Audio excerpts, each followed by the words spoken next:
परिचय दीजिए प्रिंसी, अपना बोर्ड को अपना परिचय दीजिए। यस सर, मेरा नाम प्रिंसी तंबोली है और मैंने अपनी शिक्षा सर ग्रेजुएशन कॉमर्स में किया है। उसके पश्चात मैं अभी एमकॉम के फाइनल ईयर में हूँ और प्रशिक्षु पटवारी के तौर पर अभी ट्रेनिंग चल रही है, मतलब ख़त्म हो गई है, नियुक्ति होनी बाकी है। अभी आप काम कर रही हैं प्रशिक्षु पटवारी के रूप में? सर काम नहीं कर रहे हैं सर, ट्रेनिंग हो गया, एग्जाम भी हो गया, अब पोस्टिंग। अच्छा, आप कवर्धा की हैं? Yes sir. अच्छा, कवर्धा की हैं आप और आपका इंटरव्यू है 16 सितंबर, ठीक है, बहुत बढ़िया। आपने बीकॉम किया है 2017 में? Yes sir. और एमकॉम अभी आप कर रही हैं, तो ये गैप हो गया क्या बीच में? सर 1 साल मैंने पीजीडीसीए किया था सर। अच्छा, उसको लेकिन लिखा नहीं है आपने पीजीडीसीए को इसमें? Yes sir. एक गैप है ना एकदम, है ना। और आपने 12th में लिखा है प्रावीण्य सूची 9वां स्थान। जी सर। तो क्या कॉमर्स को आप आगे ले जाके कैरियर के रूप में नहीं देखना चाहते थे? सर मैंने मतलब सीए किया था सर, CA? 12th के बाद। यस तो सर, आप और तो सीए के साथ सीए की तैयारी कर रही थी? यस सर, सीए की तैयारी कर रही थी 12th के बाद और वो क्लियर नहीं हुआ सर, तो और पहले से ही था कि पीएससी में आना है। तो आपने सीए भी करने की तैयारी की, आपने पीजीडीसीए भी किया हुआ है, आप सिविल सेवा में आना चाहती हैं। हम क्या सोचे, आपका क्या लक्ष्य है? सर लक्ष्य मेरा अल्टीमेटली यही था, पीएससी ही था। प्रिंसी, है ना? यस। और आपका जिला है कवर्धा।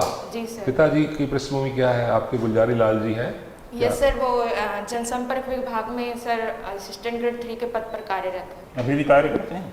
Yes sir. अच्छा, चलिए, ये जो कवर्धा है, कवर्धा जो आपका आपने पद का नाम लिखा है 2019 के सभी पद, फॉर्म भरते समय गलती हो गई, ये थोड़ा सुधार लीजिएगा। Yes sir. अन्य पिछड़ा वर्ग में आपने टिक किया है, लेकिन यहाँ पे बताना है जाति, वर्ग बताना है आपको, जाति बताना है। स्पष्ट फॉर्म को सुधारना है सभी को यहाँ पर। और ये एमकॉम अभी आप कर रही हैं, साथ में आप पटवारी प्रशिक्षण भी ले रही हैं। Yes sir. तो दोनों एक साथ कैसे हो रहा है? नहीं कर सकते ना एक साथ, तो आप पटवारी के प्रशिक्षण भी ले रही हैं और एमकॉम में अध्ययनरत भी लिख रही हैं आप। सर प्राइवेट एमकॉम प्राइवेट कर रही हैं? हाँ सर, दोनों साल प्राइवेट था। बीकॉम भी प्राइवेट? नो सर, बीकॉम नहीं। बीकॉम 2 साल प्राइवेट था और 1 साल रेगुलर। मुझे बस इतना बताइए, कवर्धा का जो नामकरण पड़ा है, यस सर। अब कबीर धाम के नाम से हम, है ना, तो कबीर के बारे में मुझे बताइए, कुछ 1-2 दोहे बता दीजिए कबीर साहब के जो आपको बहुत पसंद हो, ये बताइए। सर संत कबीरदास जी भक्तिकालीन साहित्यकार रहे हैं, निर्गुण भक्ति धारा के कवि। उन्होंने मुख्यतः, वो कवि थे क्या? साहित्यकार हैं, कवि साहित्यकार थे क्या? कि संत हैं, क्या बोला? सर संत है, उन्होंने अपनी रचनाओं के माध्यम से ऐसी रचनाएं लिखी है कि क्या उन्हें साहित्यकार कह सकते हैं? उन्होंने कौन सी रचना लिखी है? कह सकते हैं सर। उन्होंने जो रचनाएं लिखी है सर, उनके शिष्य धर्मदास जी थे, उन्होंने उन सभी का संकलन किया बीजक के रूप में। एक आध सुना दीजिए कोई कबीरदास जी की सबसे अच्छी जो आपको दोहा लगता हो। Yes sir. निंदक नेरे राखिए, आंगन कुटी छबाए, बिन पानी साबुन बिना निर्मल करे सुबह। Very good. प्रशासन में क्यों आना चाहती हैं आप?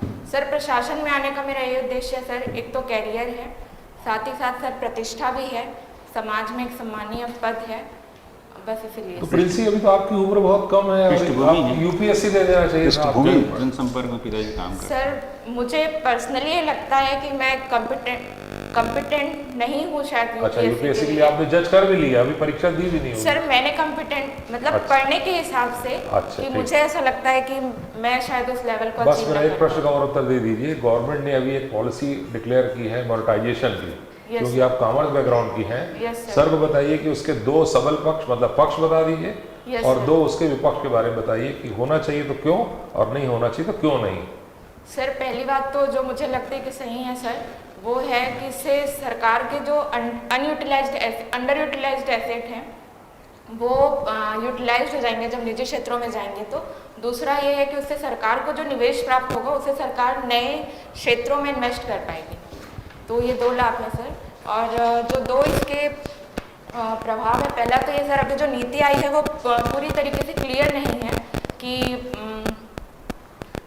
किस मतलब उसका पूरा रोड मैप तैयार नहीं हो पाया है कि हमें किन क्षेत्रों को इसके लिए करना चाहिए। और अवधि जो है उसके 4 साल की, वो भी बहुत कम है कि 4 सालों में कैसी निजी कंपनियां सामने आएंगी और इतने कम समय में अनयूटिलाइज्ड एसेट्स को वो कैसे यूटिलाइज्ड बना पाएंगे। ये प्रिंसी जी सर। इस साल जो हमारा ग्रोथ रेट रहा है वो कैसा रहा है 2020-21 में? सर 2020-21 में मतलब पिछले साल कोरोना था सर, तो उसके प्रभाव इस साल पड़ा। और जैसे भारत की बात करें तो सर बहुत ज़्यादा गिरावट हुई 7.3% की, और वैसे ही छत्तीसगढ़ में 7.3%, 7.9%, सर 3 है। 3% है। ये बताइए कि इस दौरान छत्तीसगढ़ कैसा काम कर रहा है, हमारा जो स्टेट है इकोनॉमी में कैसा कर रहा है हमारा स्टेट? सर छत्तीसगढ़ का जो इकोनॉमिक स्टेट है सर, कोरोना के केस में दूसरे राज्यों की अपेक्षा या हम भारत की तुलना भी कहें तो हमारी स्थिति अच्छी है। अच्छा, इतिहास में, स्वतंत्र भारत इतिहास में ऐसा कब कब हुआ है कि हमारा ग्रोथ रेट निगेटिव रहा है? कोरोना ने इकोनॉमी पर क्या क्या प्रभाव डाला है? सर पहला तो ये कि जो टर्सरी से कृषि हमारा जो प्राथमिक क्षेत्र था वो उसमें उतनी ज़्यादा गिरावट देखने को नहीं मिली, वो भी मतलब स्मूथली चल रहा था। सेकंड, अगर हम बात करें उद्योग क्षेत्र की तो सबसे ज़्यादा वही प्रभावित हुआ है, उद्योग क्षेत्र और सर्विस सेक्टर। और साथ ही जो असंगठित क्षेत्र के कर्मचारी हैं उन पर बहुत ज़्यादा प्रभाव पड़ा, बेरोजगारी की बात हो या वेतन वगैरह के मामले में। बेरोजगारी की दर कैसे मापते हैं? सर बेरोजगारी की दर सर NSSO के द्वारा मापी जाती है सर। चालू उसका कोई सूत्र है क्या? Yes sir. उसका कोई सूत्र है क्या? सर पूछ रहे हैं सूत्र है क्या बेरोजगारी मापने का कोई फॉर्मूला? सूत्र हाँ ये सर सूत्र तो नहीं पता, लेकिन पिछले 7 दिनों में एक जो एम्प्लॉय है वो कितने दिनों तक, एक पर्सन जो है वो कितने देर तक नियोजित रहा, उसके आधार पर मापते हैं। पंडित रविशंकर शुक्ल का योगदान बताइए, छत्तीसगढ़ में क्या योगदान है?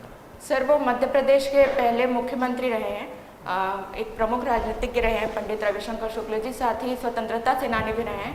और जो विश्वविद्यालय है उनके नाम पर, तो उन्होंने छत्तीसगढ़ में शिक्षा के क्षेत्र में बहुत सारे काम किए। तो ये सिंचाई के क्षेत्र में कोई काम नहीं किया उन्होंने? Yes sir. सिंचाई के क्षेत्र में कोई काम नहीं किया पंडित रविशंकर शुक्ल जी ने? सर गंगरेल बांध के संबंध में उनका बहुत योगदान। आप कवर्धा से हैं ना? अभी माननीय मुख्यमंत्री महोदय ने पूरे राज्य में कुछ नई तहसीलों की घोषणा की है। जी सर। बता सकते हैं कितने नए तहसीलों की घोषणा की गई है? सर 18। उसमें कवर्धा में भी किसी तहसील की घोषणा हुई है? No sir. पिछले साल भर में कवर्धा में किसी तहसील की घोषणा हुई है? सर रेंगाखार। रेंगाखार बना है। Yes sir. कुल कितने तहसीलें हैं कवर्धा में? सर कवर्धा में 4 और रेंगाखार को मिला के सर 5। रेंगाखार को मिला के 5 है। चलिए बढ़िया है प्रिंसी, ऑल द बेस्ट हमारी तरफ से, शुभकामनाएं। जी सर। Thank you.